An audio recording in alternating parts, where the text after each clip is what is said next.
Meus irmãos, a paz do Senhor Jesus, para você que não me conhece, eu sou o pastor Douglas Gonçalves e você está no canal Por Dentro do Texto. Se você está chegando por aqui agora ou já acompanha os nossos vídeos, mas ainda não é inscrito no nosso canal, não se esqueça de clicar aqui embaixo no botão inscrever-se, ativar o sininho para ficar por dentro de todo o conteúdo que nós temos produzido aqui no canal e também deixar o teu like para que esse vídeo possa alcançar mais pessoas. Se você quiser adquirir literatura cristã de qualidade, livros, Bíblia, teologia, visite lá o nosso site livrariaculturabiblica.com.br, o melhor preço, o melhor frete para a sua região. Se você também quiser fazer um curso de interpretação bíblica, o meu curso está aqui na descrição, Interpretação Bíblica na Prática.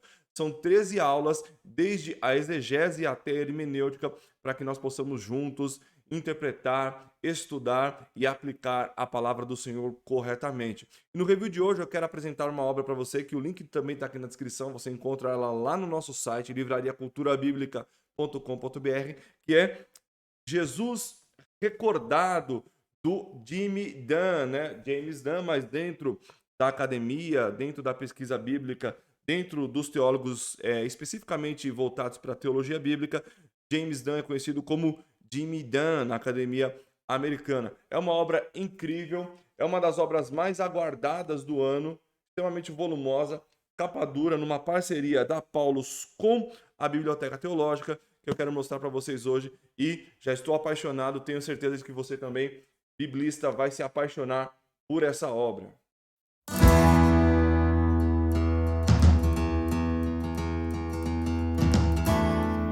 Bom, pessoal, essa é a obra Jesus Recordado, do Jimmy Dunn, né? O cristianismo em seus começos, que vem aí na parceria da Paulus com a Biblioteca Teológica, uma obra muito aguardada. É o primeiro livro de uma série de 3 livros, 3 calhamaços que virão aí os outros 2 a seguir, para que nós possamos estudar o Novo Testamento. E o Jimmy Dunn é simplesmente sensacional. Vamos dar uma olhadinha no tamanho dessa obra aqui. Então, olha só. Tem 23,5 de altura por 16, quase 16,5 de largura. É uma obra de 1.248 páginas, então isso vai refletir na lombada dessa obra. Trabalho bem feito, a capa linda também, e a lombada também não poderia ser diferente. Então olha só, tem aqui 7,7 de largura, como eu disse, 1.248 páginas de pura teologia bíblica, coisa pesada para a gente trabalhar. Vamos dar uma olhadinha no que essa obra tem aqui de tão especial e tão interessante, tá? Essa série vai cobrir os primeiros 120 anos da igreja cristã. Então, olha só, ficha catalográfica, agradecimento. Vamos para o índice. A gente vai trabalhar bastante o índice dessa obra e para você que acompanha o canal e você que está chegando aí agora, eu vou utilizar essa obra para gravar muitos vídeos aqui para o canal. Então nós vamos ler algumas coisas, mas teremos muitos vídeos aí abordando essa obra. Então vamos lá. Prefácio, Cristianismo em seus começos, parte 1, a fé até o Jesus histórico, né? Hoje nós estamos aí, alguns dizem, na terceira busca do Jesus histórico, né? Mas não se sabe muito bem se é uma busca de verdade, mas você tem aí a primeira pesquisa do Jesus histórico, a segunda, e ele vai abordar isso aqui na obra para você ter uma ideia de como está o estágio e de como a teologia bíblica trabalhou essa busca do Jesus histórico e as respostas que foram dadas a essa busca. Introdução: o redespertar da consciência histórica, o renascimento, a reforma, percepções de Jesus. Capítulo 4, a alienação do dogma, o iluminismo e a modernidade, revelação e milagre expulsos, o Jesus liberal. Então ele vai responder aqui também o liberalismo teológico e as suas abordagens sobre Jesus, né? Então é uma resposta muito firme e contundente. As fontes para a reconstrução crítica da vida de Jesus, o colapso da busca liberal, Jesus em perspectiva sociológica, a volta do Jesus neoliberal. Aí a conclusão do capítulo 4, alienação da história, o método histórico crítico, a busca por um espaço invulnerável para a fé.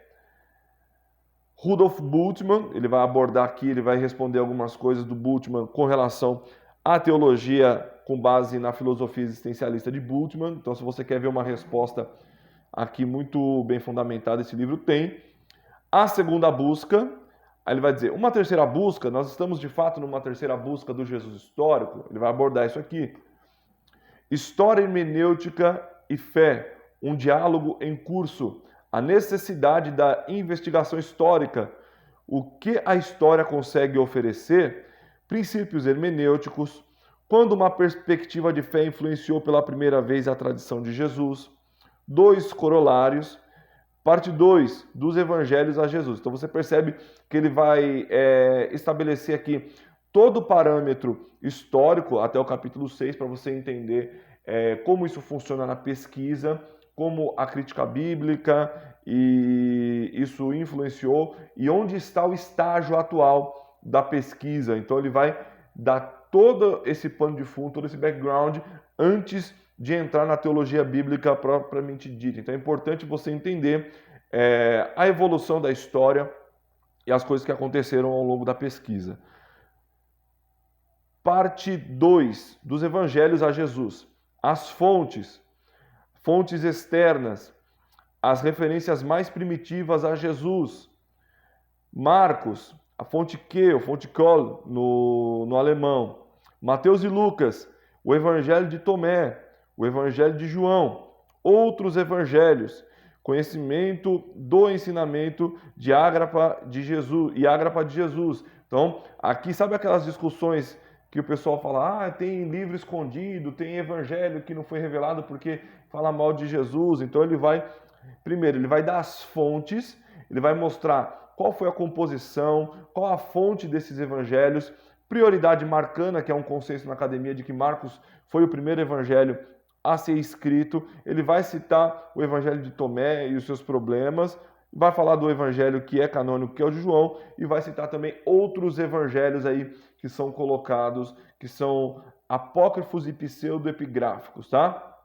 A tradição, Jesus o fundador do cristianismo, a influência da profecia, tradição oral, a tradição sinótica como tradição oral, narrativas, a tradição sinótica como tradição oral, ensinamentos, transmissão oral e, resumindo, contexto histórico, pressuposições incorretas sobre o judaísmo, definindo judaísmo, a diversidade do judaísmo, judaísmo de fora, faccionalismo judaico, judaísmo de dentro, a unidade do judaísmo do primeiro século, o judaísmo galileu, sinagogas e fariseus na Galileia, contexto político, um esboço da vida e missão de Jesus. Então aqui você tem todo aquele contexto histórico do período de Jesus ali, dos discípulos, como era Jerusalém, como era Israel, como os judeus se comportavam e pensavam nesse período. Ele vai buscar aqui em fontes rabínicas, ou seja, você vai se deparar com um material de extrema qualidade, porque Dan é um pesquisador, foi um pesquisador sensacional. Então, isso aqui é muito importante para estabelecer contexto histórico, cultural e lançar luz sobre algumas passagens que são aí de difícil interpretação. Olha só, através dos evangelhos até Jesus, pode uma nova busca ter esperança de sucesso? Como proceder? Tese e método. Parte 3, a missão de Jesus. Aqui você já começa aí ter um aprofundamento na teologia bíblica em si, né, na interpretação do texto. Começando com o batismo de João, vai falar já do início do ministério de Jesus. Por que não começar de Belém, João batizador, o batismo de João? A mensagem de João, João aqui o Batista, tá? A unção de Jesus no Jordão, a morte de João, Jesus tentado, o reino de Deus, a centralidade do reino de Deus, como o reino de Deus deve ser entendido, 3 questões-chave: o reino que vem, o reino chegou, resolvendo o enigma. Para quem Jesus direcionava a sua mensagem, ouvindo Jesus, o chamado, Israel, aos pobres, aos pecadores, às mulheres, aos gentios, círculos de discipulado, onde Jesus foi buscar os seus discípulos. O caráter do discipulado, súditos do rei, filhos do Pai, discípulos de Jesus, fome pelo que é certo, amor como motivação, perdoando como perdoado. Uma nova família, comunidade aberta, vivendo na luz do reino vindouro. Parte 4. A questão da autocompreensão de Jesus. Como Jesus tinha autocompreensão acerca da sua divindade e tudo mais. Então, olha só. Quem eles pensaram que Jesus era? Quem foi Jesus? O Messias real. Um problema durante a missão de Jesus. Um papel recusado. Messias sacerdotal. O profeta. O fazedor de feitos extraordinários. Mestre. Como Jesus via seu próprio papel? Agente escatológico. Filho de Deus. Filho do homem, os problemas. Filho do homem, as evidências. Filho do homem, uma hipótese.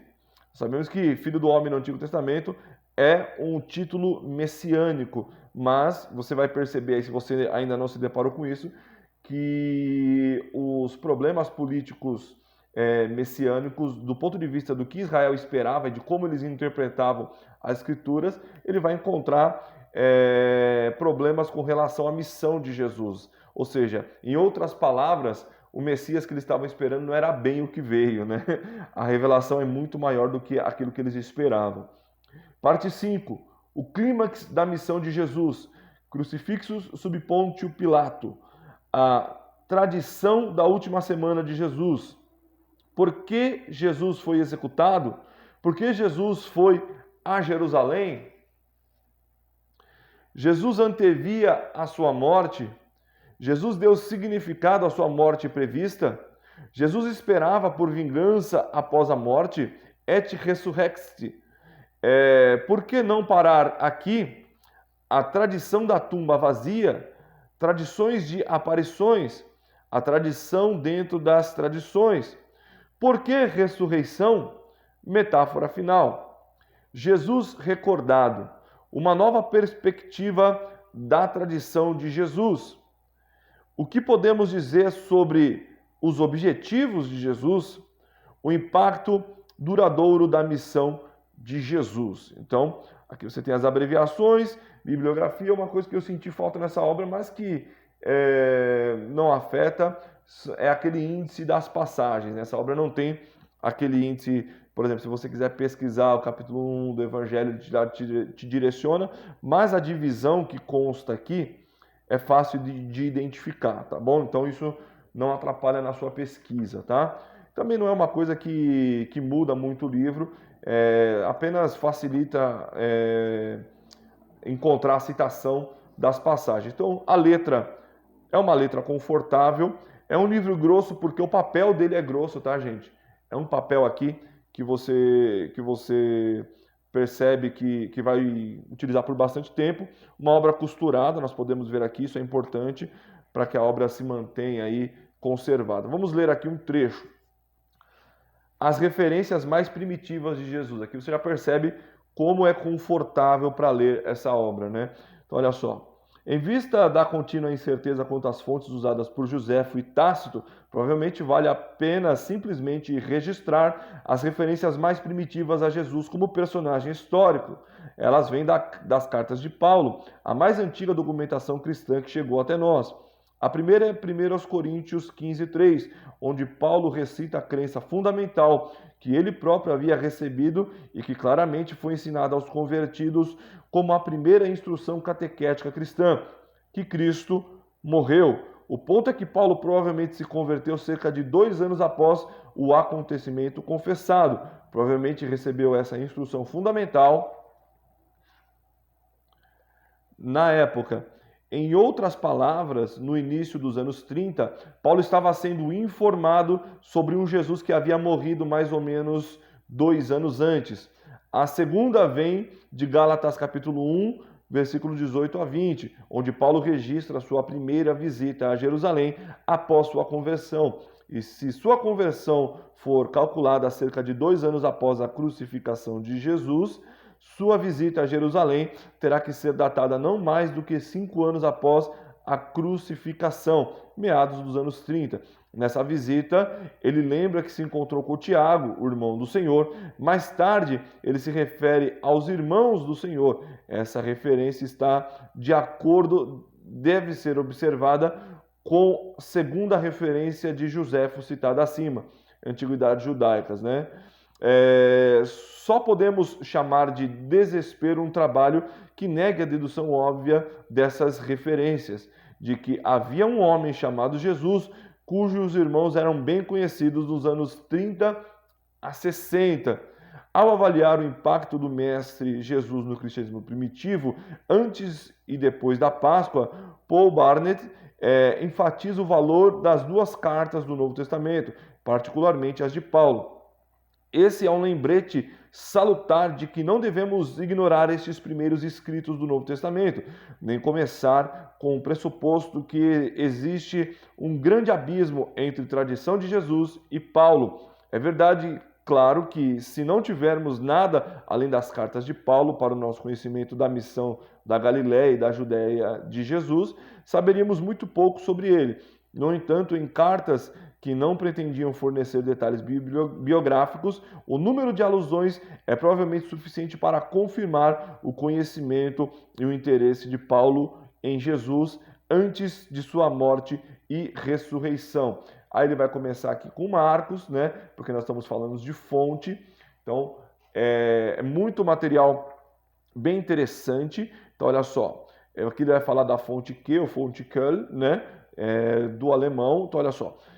Se muita atenção foi dada a Marcos no final do século XIX, podemos dizer o mesmo sobre Q nas últimas décadas do século XX. Isso exige que lidemos cuidadosamente com Q e as questões que surgiram em torno deste material, também devido à sua importância potencial para toda a pesquisa sobre a missão e a mensagem de Jesus. Então ele vai falar assim, aqui um documento, que é um documento de fato, né? Existia um documento como fonte que, então isso dentro da crítica bíblica foi muito desenvolvido anteriormente. Vamos falar um pouquinho aqui, vamos ler sobre o contexto histórico.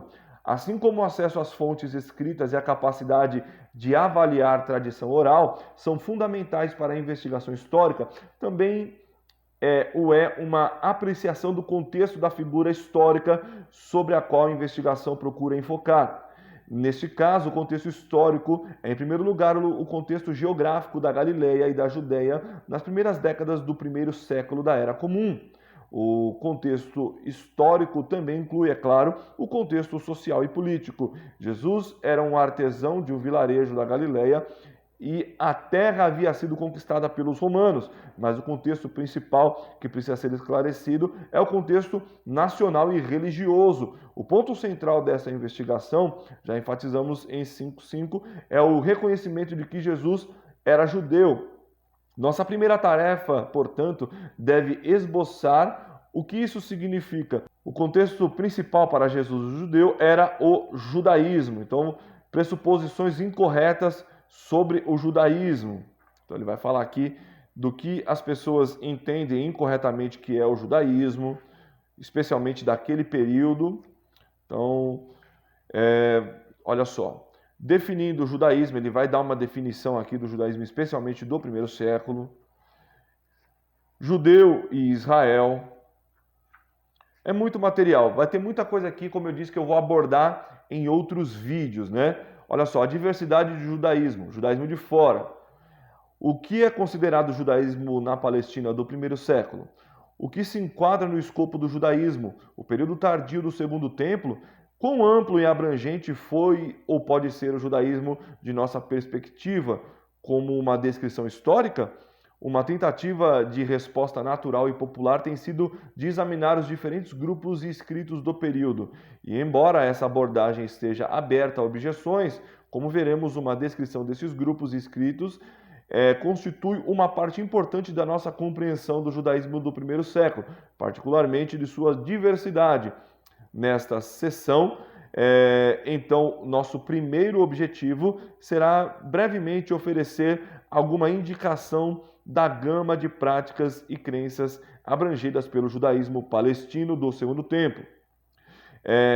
Como uma descrição fenomenológica em cada caso, a questão-chave é: se isso também é judaísmo, o que isso nos diz sobre o judaísmo? Embora muitas evidências disponíveis sejam fragmentárias, frequentemente hostis e às vezes mínimas, na maioria dos casos temos informações suficientes para trabalhar, e os tratamentos modernos melhoram notavelmente em qualidade e confiabilidade nas últimas 2 décadas. Então, por exemplo, o livro do Ip Sanders, Paul and the Palestinian Judaism, não está traduzido em português ainda.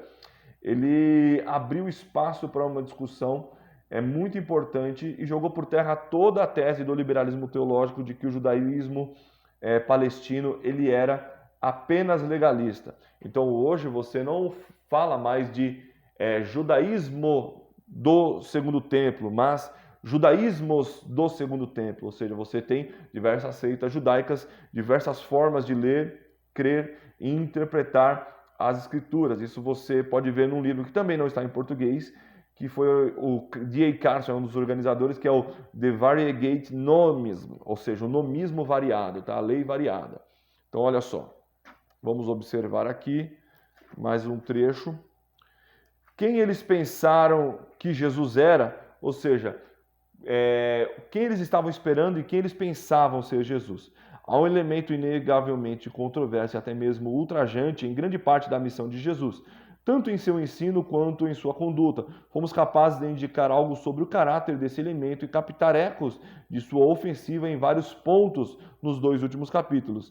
Em um caso como esse, é impossível concentrar-se exclusivamente no ensino e na própria conduta e não perguntar também sobre o homem que assim ensinou e que assim viveu. Então, eu vou perguntar aqui quem foi Jesus, o Messias real. Ele vai abordar essa expectativa messiânica, a expectativa judaica de um Messias real.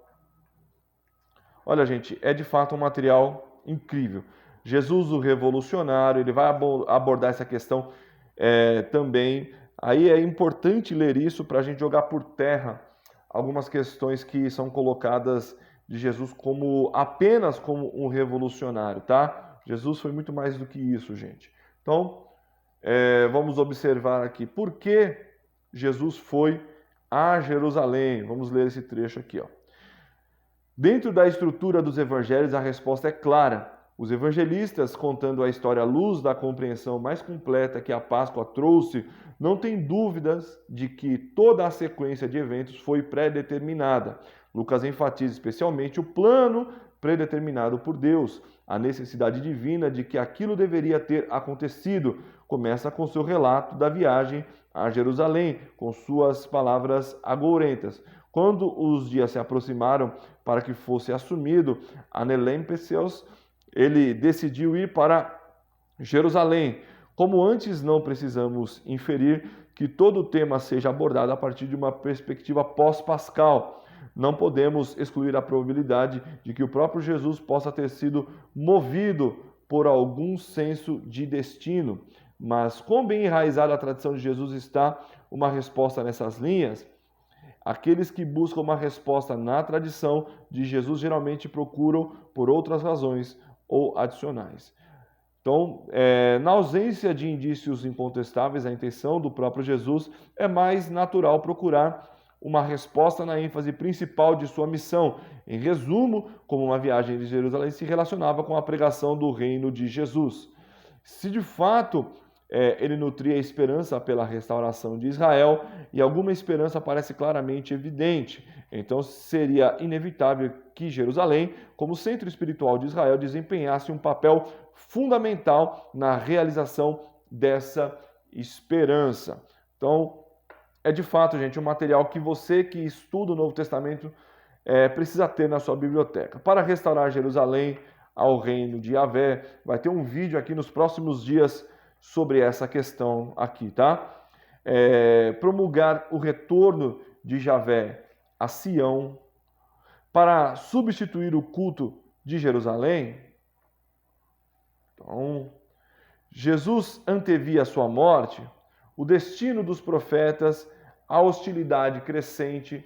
Gente, é um material que é simplesmente sensacionais. As previsões pascais, aqui ele relaciona, você vai encontrar diversos quadros como esse, quando ele faz uma análise aí do ministério de Jesus, das palavras de Jesus, e ele não é apenas aquela questão de tentar harmonizar os evangelhos que você vai encontrar no problema sinótico, mas a ideia de construir aí a narrativa bíblica do ponto de vista da comparação. Então, olha só, é sensacional, gente. É uma obra que você precisa muito ter na sua biblioteca e que vale muito a pena. Se você ainda não leu Jimmy Dunn, eu aconselho que você leia com muita força, porque, de fato, é uma obra importante. Jesus deu significado à sua morte prevista, o mártir justo. Então, vale muito a pena. É uma obra que é simplesmente sensacional. Aqui você tem uma referência bibliográfica gigantesca. Aqui você tem as abreviações e a bibliografia, olha só, da página 1173 até a página 1248 são referências bibliográficas. Então é um material que vale muito a pena. Corre lá no nosso site livrariaculturabiblica.com.br, adquira já esse material, porque eu tenho certeza que vai abençoar demais a sua vida e o seu ministério. E logo, logo deve chegar aí o volume 1 e o volume 2 dessa obra, para ser aí o maior compêndio apologético teológico do Novo Testamento que nós temos em língua portuguesa. Também tem apologia aqui, né? Um material que acaba envolvendo apologética também. Bom, pessoal, espero que vocês tenham gostado do review de hoje. Se você curtiu, não se esqueça de clicar aqui embaixo e ir lá para o nosso site livrariaculturabiblica.com.br e adquirir o seu exemplar dessa obra. Não se esqueça também de se inscrever no nosso canal, ativar o sininho, deixar o teu like aí se esse vídeo te ajudou, se você gostou, porque isso também ajuda o nosso canal a crescer. Compartilha nas suas mídias sociais. Valeu, pessoal, muito obrigado e até a próxima, se Deus quiser.